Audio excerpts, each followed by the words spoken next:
إن الحمد لله نحمده ونستعينه ونستغفره ونعوذ بالله من شرور أنفسنا ومن سيئات أعمالنا. من يهده الله فهو المهتد ومن يضلل فلا هادي له، وأشهد أن لا إله إلا الله وحده لا شريك له، وأشهد أن محمدا عبده ورسوله. أما بعد، فلندرojmë dhe lavdrojmë Allahun Gjelle Sha'nuhu wa taqaddaset asma'uh, që përna i mënësam prap me u takua në këtë ditë të madhe të Bajramit, e që është Gjumaja e Bajramit, e që janë dy festa në të njëjtën kohë, sepse Gjumaja është festë në vete, e cila është javore, ndërsa Bajrami është festë vjetore. E kur bashkohen këto dy festa, Allahu Gjelle wa Ala pa dyshim që elshon mëshirën e tij mbi robërit e tij, e ne elus me Allahun Gjelle wa Ala që të na merr me mëshirën e tij dhe të alshojmë mëshirën e tij në këtë vend dhe në këtë xhami, dhe kur dalmi prej kësaj xhamie, Allahu Gjelle wa Ala të jetë i kënaqur me neve. Dashur vëllezër besimtarë, sot do të shpjegojmë një hadith Resulullah sallallahu alaihi wasallam, në mënyrë që neve të kemi dobi me lejen e Zotit Gjelle Sha'nuh. Hadithin e transmeton Imam Ahmedi nga Ibn Majah, nga Awsat ibn Ismail al-Bajali radiyallahu ta'ala anhu, i cili thot se kanë dëgjuar Abu Bakrin radiyallahu ta'ala anhu duke thënë se pejgamberi Zotit sallallahu alaihi wasallam ka thënë: "Aleikum bis-sidqi fa innahu ma'al birri wa huma fil jannah." Ka thonë jeni të sinqert, sepse sinqeriteti dhe devotshmëria e çon njeriu në xhenet. "Wa iyyakum wal kadhib", keni kujdes gënjeshtrën, fa innahu ma'al fujur, sepse gënjeshtra është me gjunahën së bashku. "Wa huma fi an-nar", e këto dyja e dërgojnë njeriu në zjarr të xhehenamit. "Wasalu Allah al-mu'afa", dhe luteni Allahun për shëndet. "Fa innahum lam yu'ta ahadun ba'da al-yaqin khayran min al-mu'afa", sepse nuk ju ka dhënë robit diçka më mirë pas bindjes në Allahun e lartësuar, yaqinit, se sa shëndeti. "Wala tahasadu wala tabaghadu wala taqata'u wala tadabaru", edhe thot Resulullah sallallahu alaihi wasallam, runu nga smirzia, runu nga hasedi, mos bëni hased ndaj njëri tjetrit. "Wala tabaghadu", mos urreni njëri tjetrit, mos i ndërprerni lidhjet farafisnore dhe mos ia ktheni shpinën njëri tjetrit. Ky hadith është madhështor të dashur vëllezër besimtar, i cili na mëson disa gjëra shumë të rëndësishme. E para, Resulullah po na thot keni kujdes prej dy gjërave. Keni kujdes nga gënjeshtra, sepse gënjeshtra dhe gjunahu shkojnë së bashku, e ato e fusin njeriu në zjarr të xhehenamit. Sepse njeriu kur gënjen, vazhdon të bëjë gjunahe dhe ajo e dërgon në zjarr të xhehenamit. Dhe po na thot bëni dy vepra të mira, e ajo është sinqeriteti edhe devotshmëria, sepse këto shkojnë së bashku.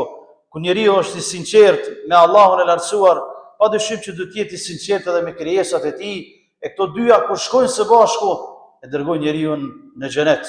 Dhe pastaj po thot në këtë hadith, luteni Allahun për dy gjëra. Luteni Allahun për dy gjëra. Luteni Allahun për yaqin, për bindje në zemër ndaj Zotit Gjelle Sha'nuhu. Sepse njeriu në qoftë se nuk ka bindje në zemrën e tij, në besim në Allahun Gjelle Sha'nuhu, në obligueshmërinë e obligimeve, në ndalimin nga ndalesat, atëherë është njeri i cili s'ka besim në zemrën e tij. Për këtë po thot, luteni Allahun për bindje ndaj tij dhe luteni Allahun për shëndet, sepse nuk ju ka dhënë në robit diçka më mirë pas bindjes në Allahun se sa shëndeti.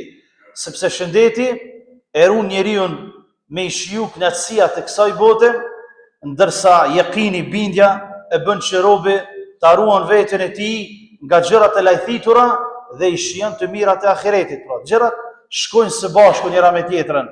Pra, po thot, kryeni dy gjëra dhe jeni me dy cilësi, sikurse që është devotshmëria dhe sinqeriteti, ruan nga dy cilësi, gënjeshtra dhe gjunahu.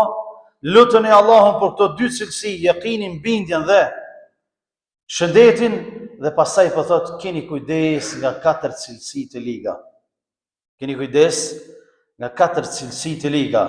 "Wala tahasadu", mos e keni zili njëri tjetrin.